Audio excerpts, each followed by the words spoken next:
ఉపరాష్ట్రపతి అభ్యర్థిగా వెంకయ్యనాయుడు పేరును బీజేపీ దాదాపుగా ఖరారు చేసిందని తెలియడంతో ఎంపీలంతా ఆయనను అభినందిస్తున్నారు. దీనిపై పూర్తి వివరాలు మా ప్రతినిధి ప్రసాద్ ఢిల్లీ నుంచి అందిస్తారు. ప్రసాద్, ఎన్టీవీ ఉపరాష్ట్రపతి అభ్యర్థి ప్రకటన ఎప్పుడు వెలువడవచ్చు?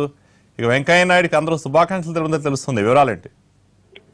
సాధారణంగా సమావేశాలు ప్రారంభమైన తొలి రోజున ఒకరినొకరు అభినందించుకోవటం అనేది సహజమే, అది సహజ పరిణామమే. అయితే ఈసారి జరిగినటువంటి పరిణామంలో ఒక్కసారిగా అందరూ కూడా డాక్టర్ మన్మోహన్ సింగ్, అదేవిధంగా ఆనంద్ శర్మ, గులాబ్ నబీ ఆజాద్, సీతారాం యేచూరి లాంటి సీనియర్ నాయకులు, ప్రతిపక్ష నాయకులంతా కూడా ఒక్కసారిగా వెంకయ్యనాయుడు సభలోకి రాగానే వారంతా కూడా ప్రతిపక్షాల బెంచ్లో వారంతా కూడా ఒకసారిగా ఆయన దగ్గరకు వచ్చి అభినందించడం జరిగింది. ఇది కొంచెం ఈ ఉపరాష్ట్రపతి అభ్యర్థిగా దాదాపు వెంకయ్యనాయుడు పేరే ఖరారవుతుందన్న వార్తలు వస్తున్న నేపథ్యంలో ఈ పరిణామం దానికి మరింత బలాన్ని చేకూరుస్తుందని మనం అనుకోవడానికి అవకాశం ఉంది.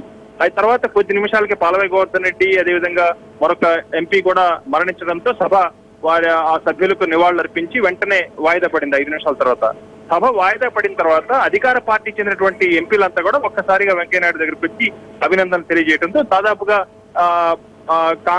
బీజేపీ నాయకత్వం వెంకయ్యనాయుడు అభ్యర్థిత్వం పట్ల మొగ్గు చూపుతుంది, దాదాపు ఖరారు చేసింది అని వస్తున్న వార్తలకు మరింత బలాన్ని చేకూర్చింది.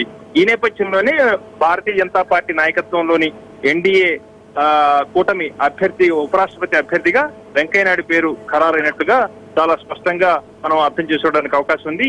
ఈ రోజు సాయంత్రం 5 గంటల వరకు రాష్ట్రపతి ఎన్నికల పోలింగ్ ప్రక్రియ ముగుస్తుంది.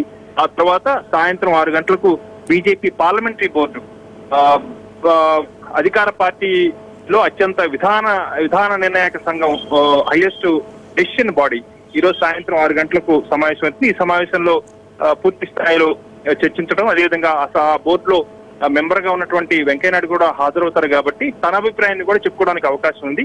తనకున్నటువంటి అభిప్రాయాన్ని తెలియజేసిన తర్వాత ఎన్డీఏ భాగస్వామ్య పక్షాలకు చెందినటువంటి నాయకులతో కూడా అదే సమావేశం నుంచి అందరితో కూడా సంప్రదింపులు జరిపిన తర్వాత చివరిగా అంతిమంగా నిర్ణయం తీసుకొని అభ్యర్థిగా ఎవరు ఎంపికయ్యారన్న అంశాన్ని అధికారికంగా ప్రకటించారు.